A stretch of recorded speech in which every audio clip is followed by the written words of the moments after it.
అమెరికాలో తెల్లోడు ఈరోజు స్టార్ట్ చేసినటువంటి పనిని 60 సంవత్సరాల తర్వాత భారత్‌లో చేస్తాను. ఒకప్పుడు పేరు మా చిన్నప్పుడు చెప్పేవాళ్ళనమాట. అదేది కార్డ్‌లెస్ ఫోన్ ఉండేది. అమెరికాలో కార్డ్‌లెస్ ఫోన్ అని ఎప్పుడో వాడితే మనం ఇప్పుడు వాడుతున్నాంరా. ఆళ్ళు 50 ఏళ్ల నుంచి వాడుతున్నారని చెప్పేవాళ్ళు.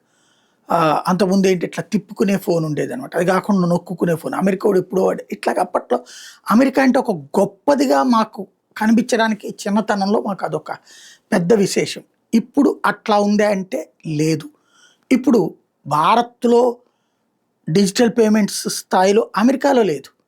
భారత్‌లో ఉన్నటువంటి యాప్పులలో ఏదైతే ఫుడ్ డెలివరీ యాప్స్ అంత స్పీడ్‌నెస్ అమెరికాలో లేదు.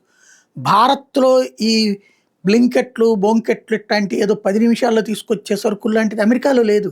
అంటే అక్కడ ఉన్న ఇన్‌ఫ్లుయెన్సర్‌లే చెప్తున్నారు. భారతదేశం ఫార్ స్పీడ్ ఉంది మాకంటే అన్నది. మెట్రో లాంటిది చక్కగా మెయింటెనెన్స్ ఇండియాలోనే జరుగుతుందని చెప్తుంది. సరే మనోళ్ళు గొల కొద్దీ చైనా ఎళ్లి అక్కడ బాగుందని చెప్తున్నారు. ఎవడి గొలానందం వాళ్ళదే. ఇది పక్కన పెడితే ఇదంతా ఇప్పుడు చర్చకెందుకు వస్తున్నదయ్యా అంటే ఏదైతే సాఫ్ట్‌వేర్ రంగపు డెవలప్‌మెంట్‌లో భారతదేశం కీలక పాత్ర పోషించింది. ప్రపంచ మార్కెట్‌లో ఒక ముద్ర వేసుకుంది. ఇప్పుడు సెమీకండక్టర్ చిప్స్ తరం వచ్చింది. కరోనా తర్వాత ప్రపంచవ్యాప్తంగా సెమీకండక్టర్ చిప్స్ ప్రమోషన్ అంతకుముందు చైనా, జపాను, కొరియా లాంటి వాటికి పరిమితమైన దాన్ని ఇప్పుడు అమెరికా వాడుతుంటే ఇండియా కూడా ఎక్స్పాండ్ చేసుకొస్తుంటే దానికి డబ్బులు మాత్రం బోల్డంత పెట్టుబడులు కావాల్సొస్తాయి.